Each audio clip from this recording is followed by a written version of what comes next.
Okay, good morning. I am Dr. Danilo Sadsad, one of your DXN distributors. I've been with DXN for 15 years or more. I've been a user of the product and my whole family has benefited from the health benefits of all our products. And I'm here to share to you insights about what we are facing today. Sabi ng presidente natin, we are in perilous times. So, importante po na magpagtulong-tulungan natin. We are facing a new disease and a new virus. Ang tawag po sa disease is COVID-19. At ang virus po na nagkakos nito, they call it SARS-CoV-2. Now, as part of DXN's concern and can care for its people, its family, nandito po kami to share some insights so that we can overcome and be victorious in this current situation. Now, una-una po tanong, what is COVID-19? So, ang COVID-19 po stands for Coronavirus Disease 2019. Ito po yung tawag ng WHO, official proclamation of WHO para dito sa sakit na to. What causes this disease? Ito po yung virus na SARS-CoV-2. Ito po yung CoV-2 kasi po yung SARS-CoV-1, yan po yung unang SARS epidemic natin noon. Ito po ay panibagong virus which is very similar to dito sa ating SARS. So, bakit siya tinawag na coronavirus? Kasi po, ang virus na to, pag nakita nyo siya, mukhang corona talaga. It looks like a crown. Marami siyang mga spikes sa gilid. Now, ano ang nagiging problema natin sa virus na to? Just like the first initial virus, ito po ay nagkakakos o nagkakaroon ng epekto na ma-infeksyon ang mga tao. At ang infection po nito often presents na parang trangkaso or flu-like symptoms. So, kung iba po, merong mga nararamdaman na lagnat, ubo, sipon, tapos medyo masakit ang katawan, well, dapat po magkaroon tayo ng konting tinatawag nating strong sense of parang suspicion. Magpatingin tayo kagad sa doktor, huwag tayo mag-self-medicate. Okay lang po kung may iniinom tayo mga products natin na mga supplement, but let us not simply rely on supplement and hearsay. Patingin po tayo sa doktor. Ngayon, meron din po merong COVID-19 na walang nararamdaman, yung tinatawag nating asymptomatic. Isa sa mga example dyan, si Senator Zubiri, nagtaka siya, nag-positive siya sa COVID-19, pero wala siyang symptoms. So, meron din pong asymptomatic. At meron din naman po na may symptoms, pero mild lang, walang lagnat, ubo, sipon, at saka parang giniginaw-ginaw lang pero wala pong lagnat. So, yan po yung ating COVID-19. Ito po yung disease. Now, bakit po lahat ng tao takot sa COVID-19? Na ang isang nakakatakot po sa COVID-19, kung titingnan natin, in a short period of time, ito po yung na-discover noong December 2019 sa Wuhan, China. At ito po ay doon lang muna nag-umpisa. Subalit kung titingnan natin, in a span of almost 2 to 3 months, ito po ay kumalat na sa buong mundo. So, isa sa pinaka-nakakatakot po na karakteristik nitong virus na to, siya po ay mabilis kumalat. At ang isa sa kinakatakot ng buong mundo, maging ng WHO, yung tinatawag nilang exponential spread or contamination. Kasi po, yung exponential spread or contamination, pag hindi po natin napigil yan po yung magbibigay ng talagang malaking problema sa buong mundo. Kaya ngayon, nagla-lockdown tayo, nag-isolate tayo. Ang purpose po nito is to cut yung exponential spread. Ang kanilang tawag po dyan is flattening the curve para po hindi marami ang mahawa. At isa po dito, nakakatakot dito, isa sa manifestation nito, exponential na contamination nito, bukod sa siya ay nasa buong mundo na. Nung dati, worried lang tayo sa number of cases na nandoon sa China, pero kung titingnan po natin ngayon, yung kaso po outside China collectively ay mas malaki pa kesa sa kaso na nasa China. Kung titingnan po natin ang datos natin, ang ating pong data as of March 18, 2020, ito po yung galing sa WHO, global data po ito. As of this March 18, ang diagnosed po is 191,127. Yun po yung total na na-infection. na na-diagnose. Ibig sabihin yan, yun lang po yung na-testing. Pero siguro, the numbers are bigger kasi hindi natin alam kung sino na-testing. New cases po, ito yung mga bagong kaso lang na nakita, 15,123. Ang total death po globally is around nasa 7,807. At yung mga bagong namatay noong 2018, anong March 18, 2020, is around 786. Ang nakakatakot po dito, kung hindi natin mapipigilan ng pagkalat na to, itong mga figures na to pwede pang lumaki ng malaking way out of proportion. So, kailangan po, tulong-tulong tayo, kaya nakakatakot itong virus na to, kailangan po masugpo natin yung kanyang paglagana. So, ang tanong naman, bakit ba siya mabilis lumagana? Paano ba siya nakukuha? How can it be transmitted? So, yung iba kasi natatakot, baka daw nasa hangin lang, nasa paligid, ano po. So far, based on WHO at saka sa mga researches, wala pa pong confirmed na airborne transmission. Ang tinatawag pong transmission nito is through droplets. Ibig sabihin ng droplets, yung naibuga ng tao na may infection, umubo siya, humaching siya, o kaya simple nag-exhale siya at may bumugang laway, doon po lumalabas yung virus. Ngayon sabi niya, bakit may mga hugas-hugas pa tayo ng kamay, may disinfect pa tayo? Ito po kasing virus na to, pag lumabas sa bibig ng mga infected, sa ilong, sa mga hininga nila, pwede po siyang dumapo sa iba't ibang bahagi ng ating mga kapaligiran. Sa damit, pwede po siyang dumapo sa damit, sa mga clothing. Sa sahig, pwede rin po siyang dumapo sa sahig. Sa mga hawakan, sa mga, kahit sa anong paligid, even sa ground. At isa pa nakakatakot yan, iba hindi lang nag-hatching, hindi lang inuubo, dumudura pa sila anywhere. So, pwede rin yan, matapakan ng iyong sapatos at ito ay magstay sa sapatos mo. So, ang kanilang observation, posibleng daw po, that the virus can stay viable, o ibig sabihin, buhay siya pagkatapos mailabas sa katawan, from 2 to almost 8 hours or 15 hours. Actually, wala pong talagang definite pa na study dyan. Observation pa lang yan. Kaya lang po, pinag-iingat po tayo. Kaya nga po, para ito hindi kumalat ng kumalat, dahil ito'y binubugan ng laway, dapat po mag-iingat tayo. Ano po yung gagawin natin? Ang pinakamagandang pag-iingat po ay yung pagdistansya natin, yung tinatawag nilang social distancing. So, chances are, kung ikaw yung mga more than 1 meter away from a person who is infected, kayo po ay hindi magkakaroon o maliit yung chance na kayo ay makalanghap nung kanyang ibinubuga na virus.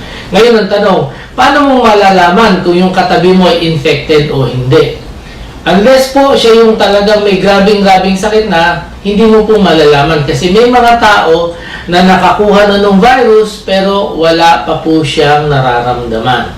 Ngayon, kaya ang ginagawa natin, yung mga tao po para protektahan natin ngayon, para hindi kumalat. So, ang issue ko ngayon, how to protect people from the COVID-19 disease. Ang ginagawa po natin ngayon, yung mga na-diagnose na may sakit, iyon po yung ina-isolate natin. Kaya may mga isolation po tayo. Ngayon po, yung mga hindi pa na-diagnose pero merong posibleng na exposed sa may sakit, sila po yung nagko-quarantine. Ay yung tinatawag na patients under investigation. Tapos yung meron namang mga nararamdaman, yung tinatawag natin patients under tinatawag nating ang tawag nito sa term nila is parang binabantayan or under observation. Now, ang importante po dito, paano natin may iwasan na tayo ay hindi ma-infect? Ang isa sa pinakamaganda na tinuturo sa atin, aside from social distancing, ay yung pag-disinfect. Kailangan po, yung ating paligiran malinis, at lagi po tayo di-disinfect. Kung tayo po ay gumamit ng mga damit, mga kasuotan, sapatos, galing sa labas, galing tayo sa maraming tao, or maaaring na-expose tayo, yung pong sinuot natin, aalisin natin, i-disinfect natin yung ating mga sapatos kung may mga Lysol tayo, at tapos po, maglilinis tayo ng katawan, maglalagay tayo ng panibagong damit so that hindi ma-expose yung ating household. Ano po ang ibang paraan ng pag-disinfect? kung tayo po ay inuubo, kaya paraan para tayo ma-protect, pag tayo po inuubo, sinisipon, nag-hatching, tayo po ay magsuot ng mask. So, yung mga dapat nakamask, sila yung dapat merong mga symptoms na parang ubo at sipon para hindi po sila magkalat nung pag-hatching nila, pag-ubo nila. Ngayon, paano kung walang mask? Ang tinuturo po ng Department of Health sa atin, yung pag-ubo sa ating siko. Pag ganyan. Para po yung talsik ng laway natin, hindi po siya kakalat sa ating kapaligiran. At ano pang dapat natin gawin? Of course, dahil nga po ito'y kumakalat sa kapaligiran, maaaring sa damit, sa kapaligiran, sa sahig, sa mga handles, lahat yan, sa lamesa, at ito po ay posibleng mahawakan natin. So, importante po ang lagi tayo naglilinis ng ating mga kamay. So, dapat meron tayong laging dala na alcohol-based sanitizer. At importante po, kung may access tayo sa ating sabon at saka tubig, maghugas po tayo ng ating kamay. Tinuturo po, makikita nyo sa media kung paano yung paghuhugas ng kamay for 20 seconds. Kasi po, ang virus po ay kayang patayin dito mga disinfectant na to. So, importante po yon. At, isa sa pinaka-importante, para po tayo ay maprotektahan kasi hindi natin alam, kahit na sa lahat ng pag-iingat na to, maaaring na-expose tayo, dapat po mapanatili natin ang magandang kalusugan natin. At syempre, pag pinanatili natin ang magandang kalusugan, kailangan po kasama dyan yung ating tinatawag na immune system. Kasi po, nakikita natin, bagamat ang mga balita, nakakatakot, marami namamatay, pero ang maganda po dyan, meron din pong gumagaling. At isa pa ang paalala, ang observation po ng WHO, Department of Health, karamihan po ng daling tamaan ng virus ay yung mga nasa ages 50 and above. So ito ay kung mas matanda ang edad, mas malaki ang tsansa na sila ay ma-infeksyon. Ano pa po yung tsansa na mas madali ka ma-infeksyon? Yun daw pong may mga tinatawag na comorbidities. Ano ba yung comorbidity? Kung ikaw po ay tao na sabihin natin nandun ka na sa high risk, 50 years old and above, tapos may high blood ka pa, yan po, comorbidity yan. Meron kang diabetes, yan po, comorbidity yan. O kaya sa babae naman, buntis, hindi naman po ito comorbidity, pero risk pa rin po. So yung mga bagay po na to, kagaya ng asthma, kung may hika kayo, iyan po ay additional risk factor. So, paano po ang ating gagawin ngayon para patuloy na maprotektahan natin ating sarili? Siyempre, bilang mga DXN distributors, isa po sa ating takbuhan yung ating mga produkto sa DXN. Now, ano ba yung mga produkto natin na pwede natin gamitin para ito ay magbigay sa atin ng karagdagang proteksyon. Hindi po siya talagang total assurance, pero ito po yung additional protection. So, kung mapagsasama-sama po natin yung pag-iwas at pagdagdag ng proteksyon, mas malaki po ang tsansa na hindi tayo magkakaroon ng COVID-19.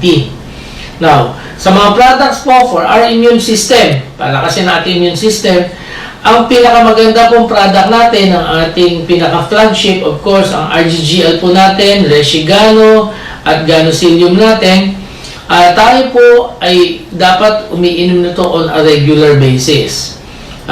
Bakit po? Kasi ito po yung pagkain ng ating immune system. At hindi lang po immune system, marami pang natutulungan sa ating katawan. Now, ano-ano pa yung mga products na maganda sa immune system? Yung ating pong spirulina, maganda sa immune system yan. Yung pong ating Polia S, maganda rin po sa immune system yan. Yung Black Cumin po, maganda rin po sa immune system. At lalong-lalo na po ngayon, wala nang stock ng vitamin C sa market, sa butika. Tayo po, meron tayong Roselle Juice at saka Roselle Candy, which is a very, very good source of natural vitamin C. So, ito po mga products na to, pwede natin magamit para pampalakas sa immune system. Pero, para po tayo ay mas protektado, hindi lang po immune system ang aalagaan natin. Bakit po? Kasi po may marami pa tayong products na pwedeng gamitin. Kagaya kung tayo pinagpapalakas ng immune system, tapos may high blood tayo, unang-una dapat mapanatili nating under control ang ating high blood. So, paano gagawin natin yan? Of course, kung may maintenance medication tayo, iinumin natin ang maintenance medication regularly, at tutulungan natin to ng products natin ng DXN. Yung RGGL po is very good for your hypertension. Dapat po may spirulina din para yung diet natin, hindi tayo pwedeng kakain ng masyado mga fatty food, mataas ang cholesterol, high in fat, so pwede natin gamitin nating spirulina. And of course, yung Poria S po is very good also, at yung black cumin natin is very good for hypertensive people. Ano pa isang problema natin? Diabetes. So kung tayo po gusto natin malakas ang immune system natin pero may diabetes tayo, inom tayo ng RGGL, which is very good in helping control our diabetes. And of course, kasama po dyan yung ating maintenance medication for diabetes. Huwag po tayong aalis dyan. At tapos, samahan natin ng spirulina, magandang spirulina for our diabetes.